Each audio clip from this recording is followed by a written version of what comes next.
Bonjour à tous, j'espère que vous allez très bien. Bonjour du Canada, il y a une magnifique neige qui tombe aujourd'hui. Je me présente Sébastien Sasseville, athlète, auteur, conférencier, aujourd'hui pour vous entretenir d'agilité, de transformation, de performance dans des environnements en perpétuelle mouvance. Je vous promets que ce sera inspirant et pour bien mettre la table, pour donner le ton, on commence avec un cours vidéo.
Alors voilà, merci encore de vous joindre à moi aujourd'hui. Bien, comme vous venez de le voir, j'ai fait toutes sortes de choses dans mon parcours. La promesse que je vous fais, c'est que je vais certainement me concentrer sur les choses que j'ai apprises plutôt que de simplement vous raconter tout ce que j'ai fait. J'ai également un parcours en grande entreprise. Donc, l'idée aujourd'hui, c'est oui de vous présenter des images et raconter quelques histoires, mais c'est d'aller chercher tous les parallèles qu'on peut dresser entre le monde du sport et le monde des affaires.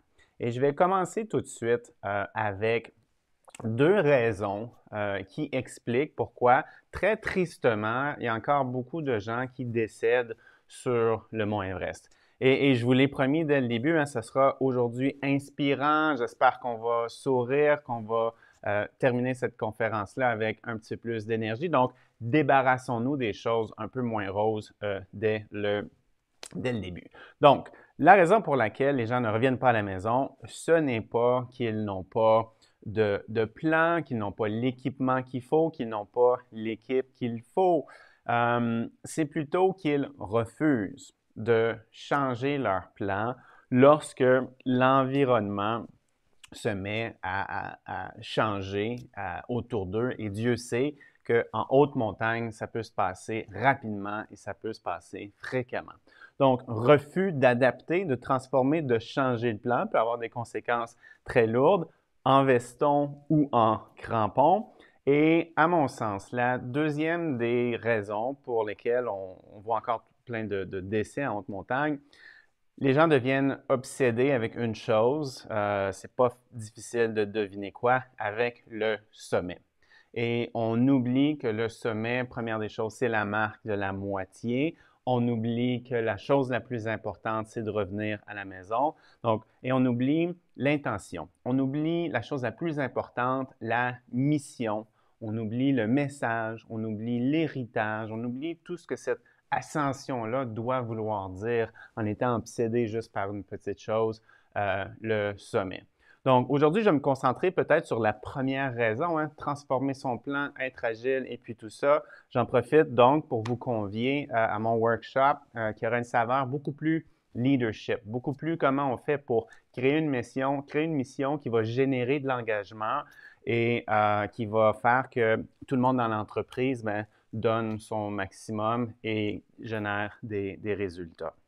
Donc, aujourd'hui, je vous fais vivre des petites parties de mon parcours. On a seulement une trentaine de minutes, mais sachez que l'histoire entière, je vous emmène jusqu'au sommet du mont Everest. On va traverser le Canada ensemble au complet. Mon workshop sur le leadership, donc ne manquez pas ça. Aujourd'hui, je me suis dit, mais je vais quand même commencer par le début pour bien expliquer l'histoire. Donc, voici la tendre enfance. Là, je vais mentionner, je suis à droite sur cette photo-là. Et quand j'étais tout petit, j'adorais grimper dans les arbres. Ce qui devait se produire, s'est produit. Un jour, on me parle du Mont Everest, c'est le coup de foudre, ça devient mon plus grand rêve, hein, un jour faire l'ascension de cette montagne-là.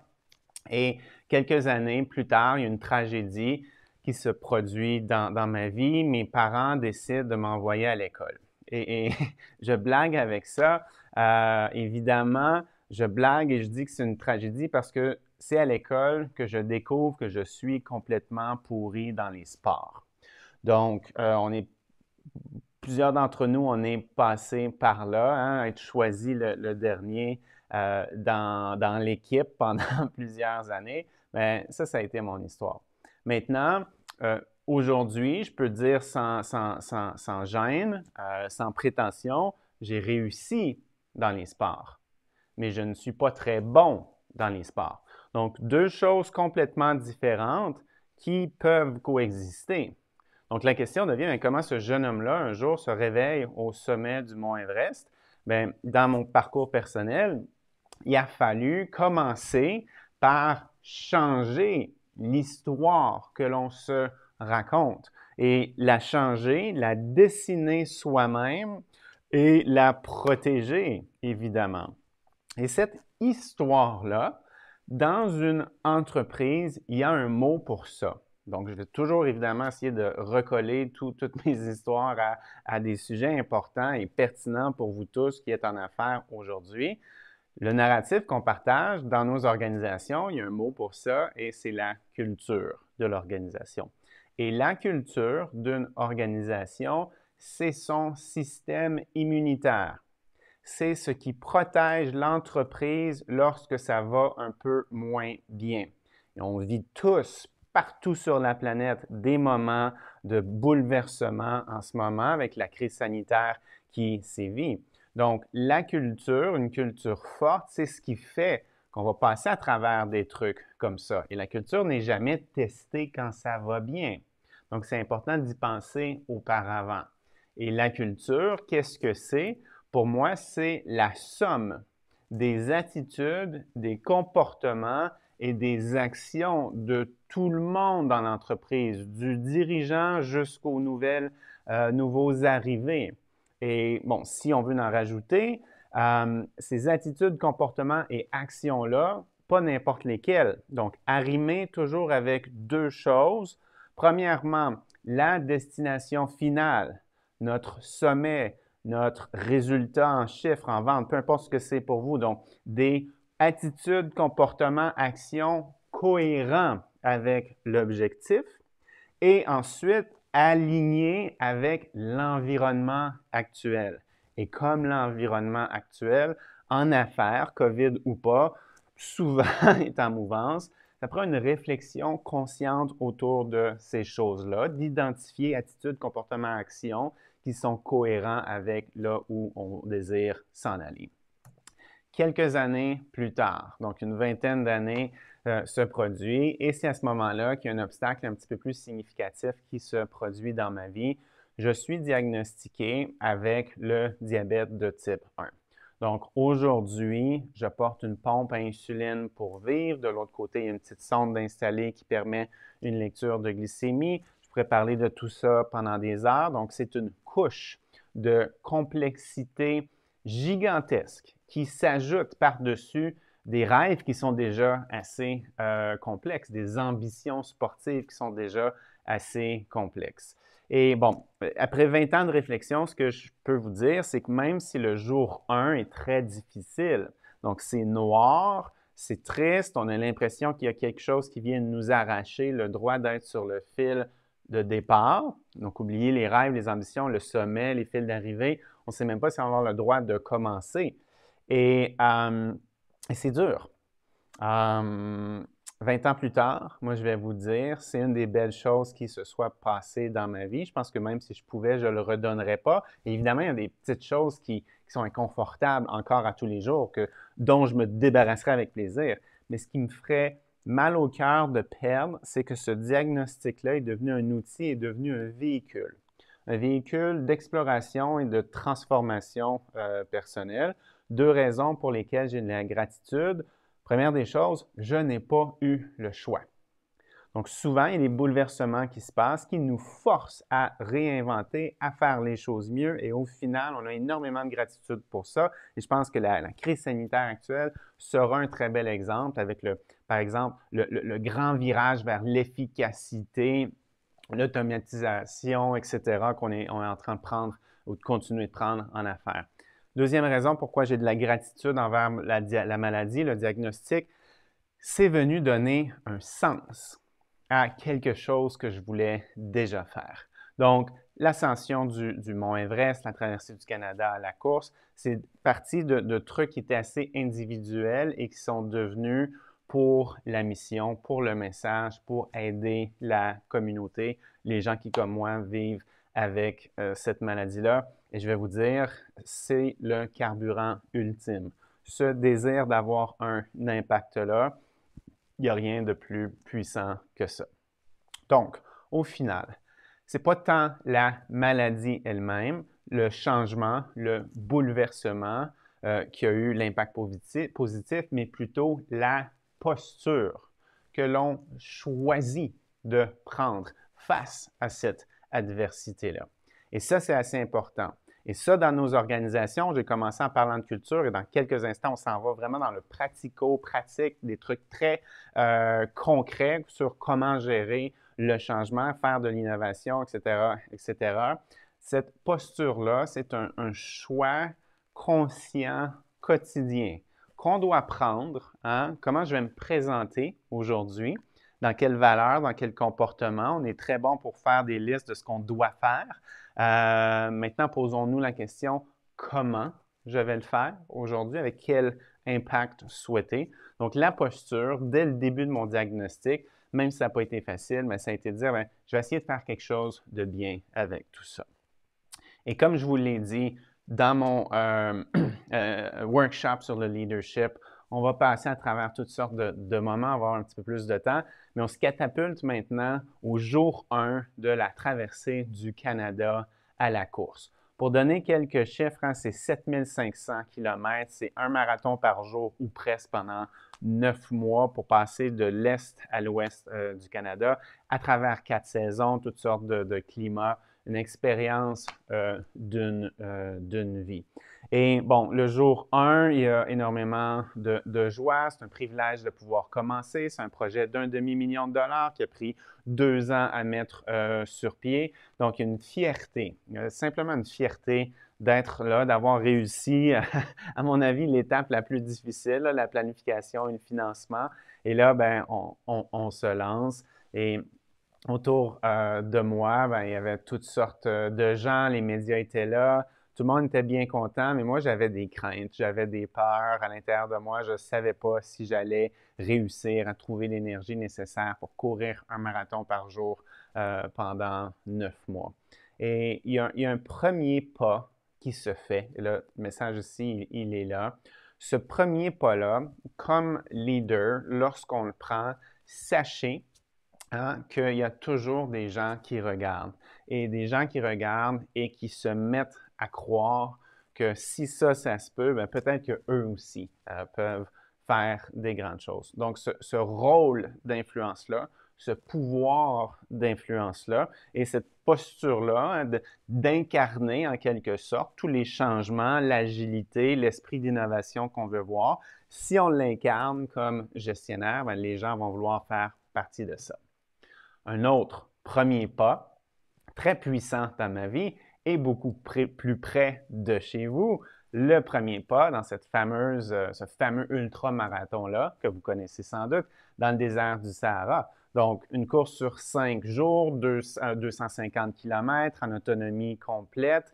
Il y a des gens très, très, très en forme, très capables qui se présentent là. Puis moi, je vous l'ai dit, je n'étais pas très bon dans les sports. Un peu le syndrome d'imposteur. Et on m'informe que, bien, historiquement, il y a à peu près 30% des gens, de ces gens très capables-là, qui ne termineront jamais la course. Donc, le message ici, hein, on parle de transformation, d'agilité, il faut commencer en acceptant qu'on n'a pas toutes les réponses. Comprendre et accepter que les réponses, les nouvelles façons de faire, les innovations, les idées brillantes et puis tout ça, ça se produit après le premier pas, quand on est dans l'action, quand on est en train de faire les choses. Et comme athlète, moi, je l'ai vécu très, très, très souvent. L'engagement, la motivation, ça vient après l'action. Donc, il faut commencer, il faut se tirer dans l'expérience et c'est là que se trouvent les réponses qu'on cherche. Et un autre premier pas tellement puissant, je le répète, là, je grimpais dans les arbres quand j'étais petit, c'est à ça que je rêvais. Le fameux camp de base sur le mont Everest. Et là, bon, peut-être que ce n'est pas le camp de base que vous voulez voir, on voudrait voir le sommet. Hein? As-tu atteint le sommet? Qu'est-ce que tu as vu? Comment tu t'es senti? As-tu pleuré? Et bon, on va y être, pas dans cette présentation-là, mais on termine mon autre présentation au sommet du mont Everest. Donc, soyez-y. Maintenant, ce que je vais vous dire, moi, quand je grimpais dans les arbres, mon rêve, c'était de faire l'ascension du mont Everest. Une expédition qui dure 2 mois. On est parti de la maison pendant 3 mois. Aucune garantie qu'on va arriver au sommet. Avec un pas au-dessus du camp de base, j'étais en train de faire l'ascension du mont Everest et il y a une grosse partie du rêve qui était en poche. Donc, de ne jamais regarder une future réalité avec les lunettes d'aujourd'hui, de ne pas laisser le dernier pas nous empêcher de faire le premier. Tout ça, c'est très important et c'est une immense partie de mon parcours. C'est un message extrêmement simple mais extrêmement puissant. Et l'important, c'est toujours, l'important, c'est pas de savoir ce qu'il faut faire, c'est de faire ce qu'il faut faire. Et premier pas ici, je sais pertinemment qu'il y en a plein d'entre vous, des entrepreneurs. Donc, vous l'êtes dans l'action, vous l'êtes dans le premier pas. Le premier pas, bien, rappelons-nous, il y en a beaucoup plus qu'un. Hein, c'est une posture, c'est une façon de vivre, de faire les choses. On pourrait ici parler d'initiative. On pourrait parler de sentiment d'urgence. Ça, c'est important.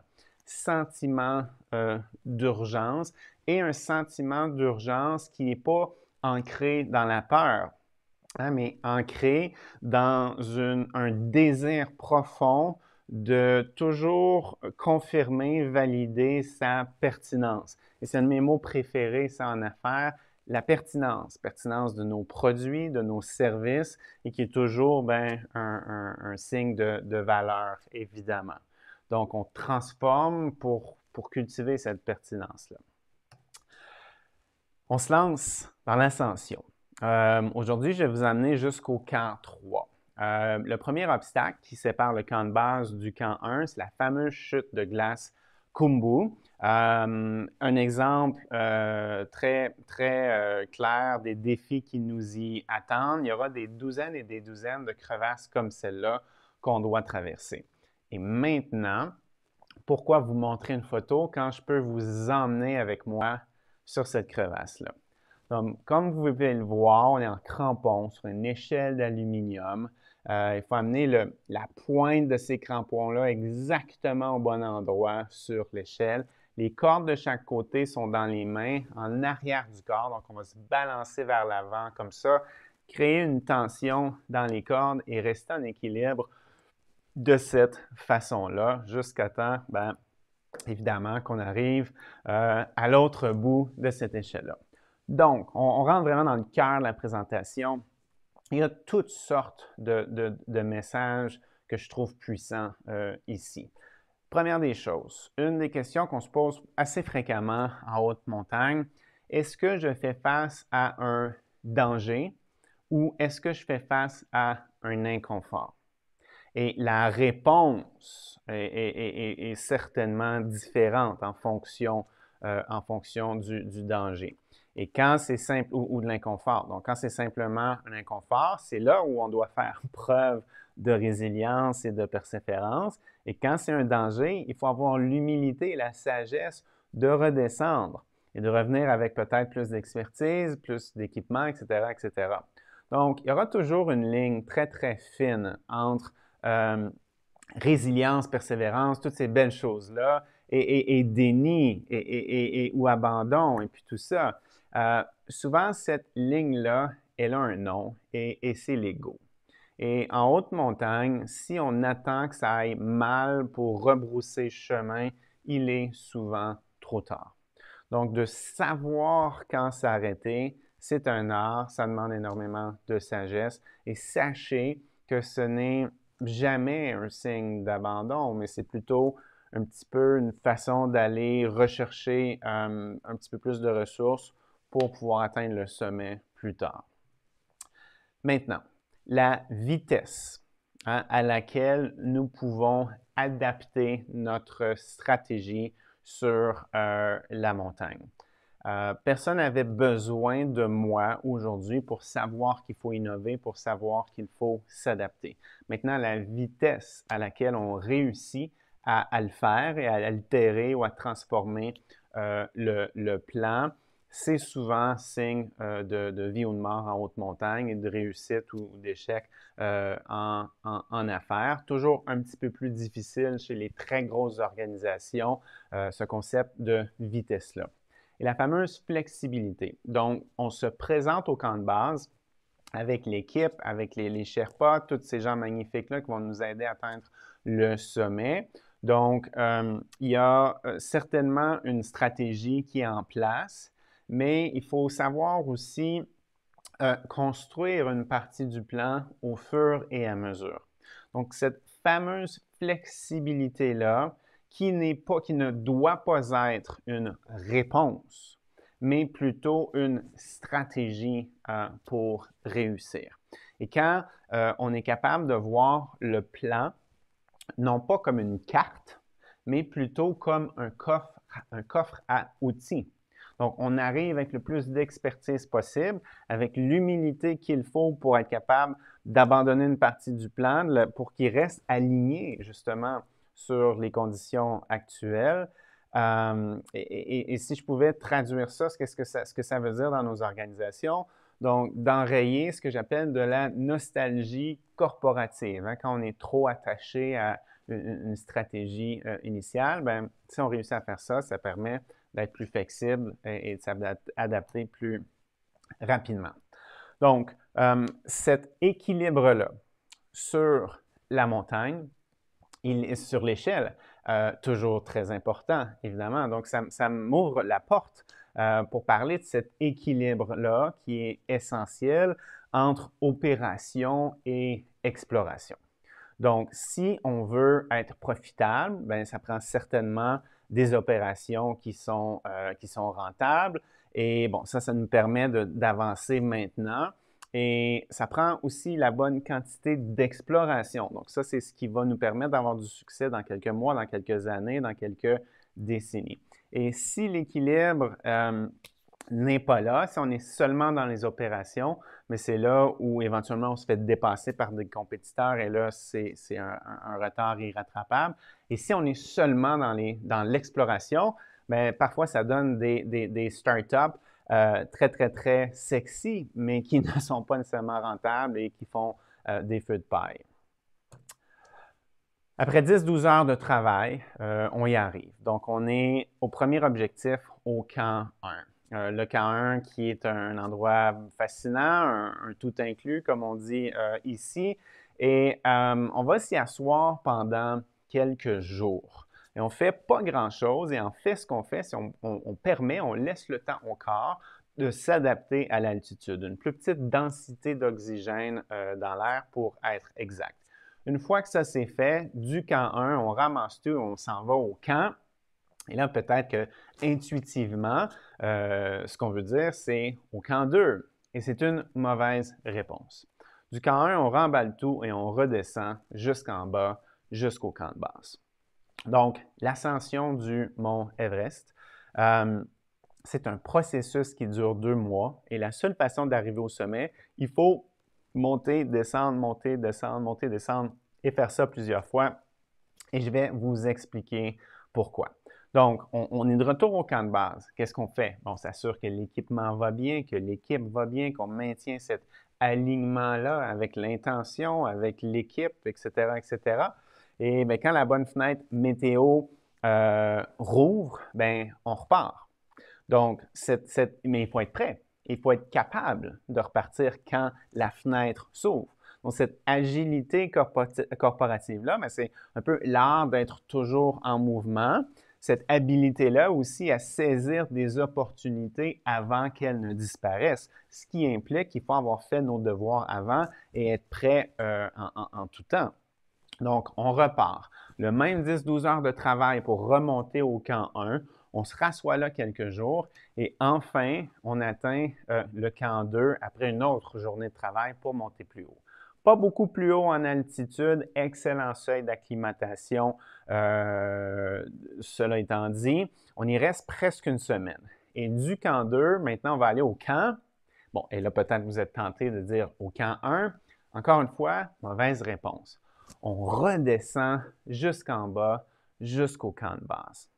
Donc, quand on refait ces routes-là et quand on remonte et puis tout ça, la chose qui se passe, la route change à chaque fois, ce qui m'ouvre une autre porte pour parler de ça. Donc, de ce que j'appelle de la complaisance involontaire. Et on est tous, moi inclus, coupables de ça ou à la merci de ça, à tout le moins, sans un effort conscient quotidien pour l'éviter.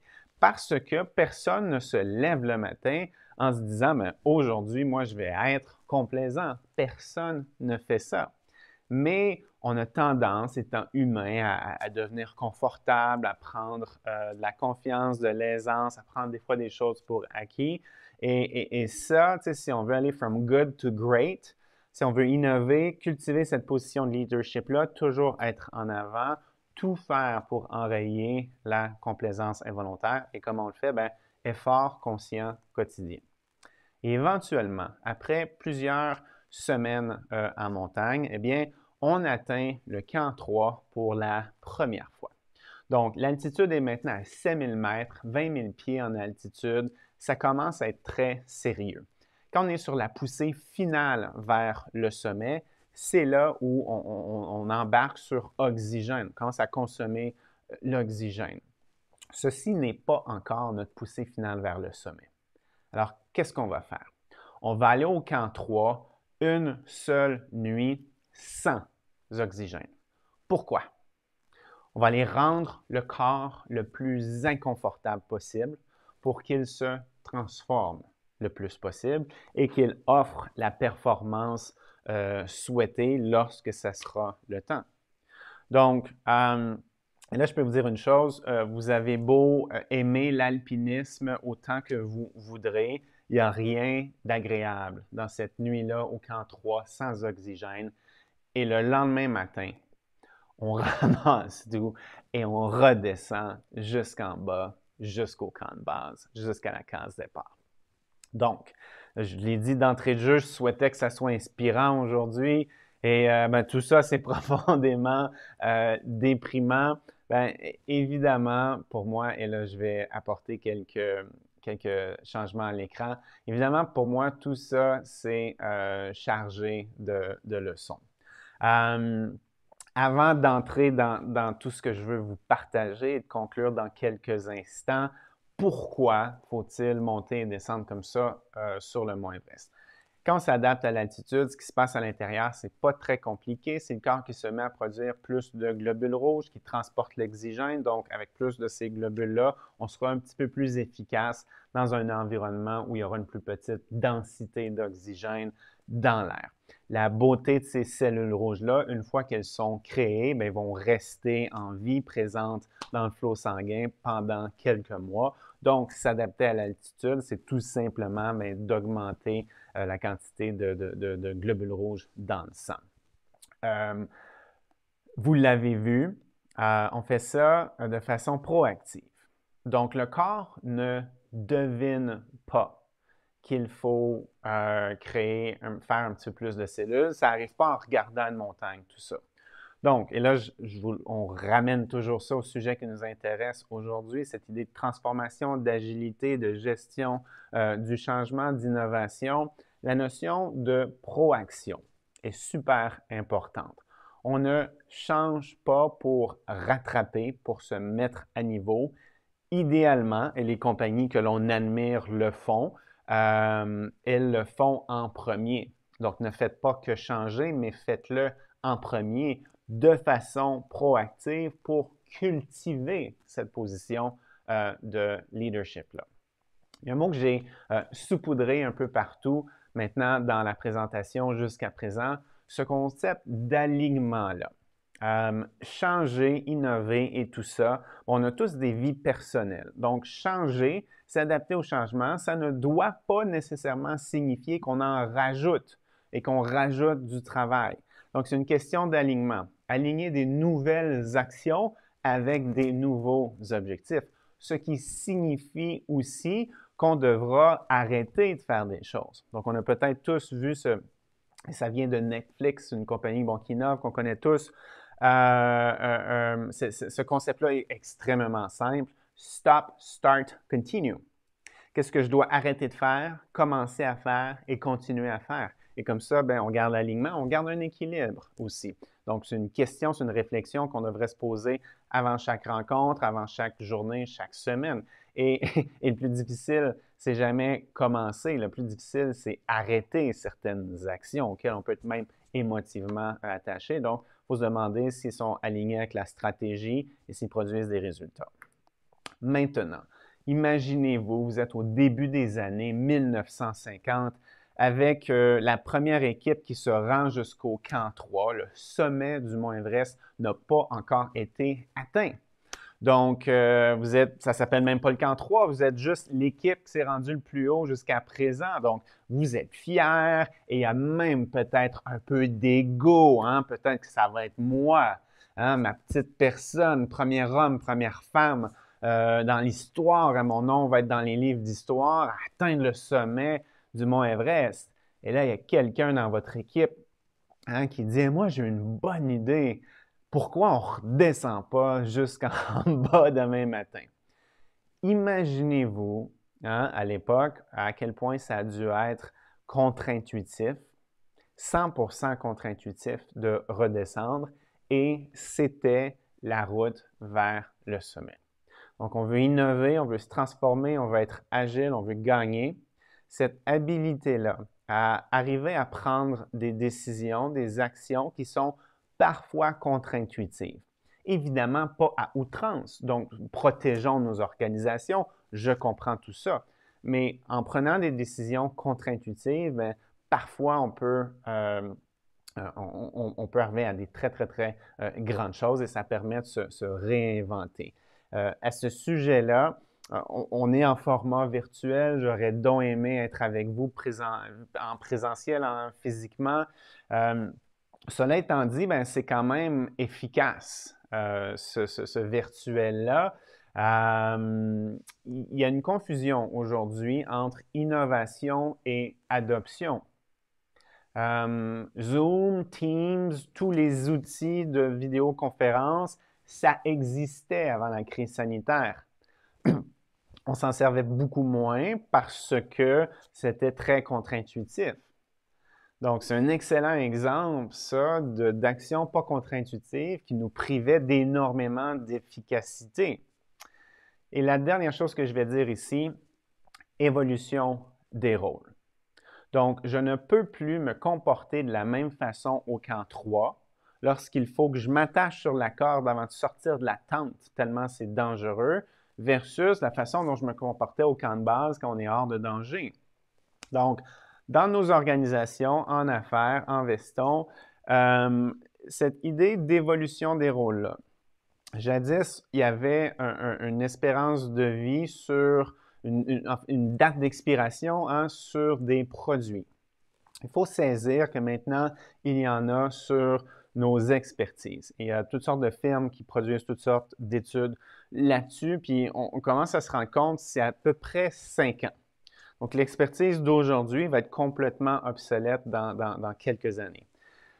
C'est prenant comme statistique. Donc, le fameux sentiment d'urgence dont je parlais en début de présentation, de comprendre que si nous, on ne le fait pas, peut-être nos compétiteurs vont le faire. Donc, s'attarder sur le coffre à outils, sur le développement continu, la formation continue, penser à faire évoluer nos rôles pour toujours demeurer pertinent. Et c'est comme ça qu'on peut arriver à être très efficace, très agile, innover et avoir des entreprises, des entreprises florissantes. Et je vous remercie. J'espère que la présentation d'aujourd'hui a été intéressante, pertinente et inspirante. Mon livre est très facile à trouver sur Amazon et j'en profite pour vous convier une dernière fois à mon workshop sur le leadership dans lequel on se rendra jusqu'au sommet du Mont Everest et on fera la traversée complète du Canada à la course. Je vous souhaite une super belle journée.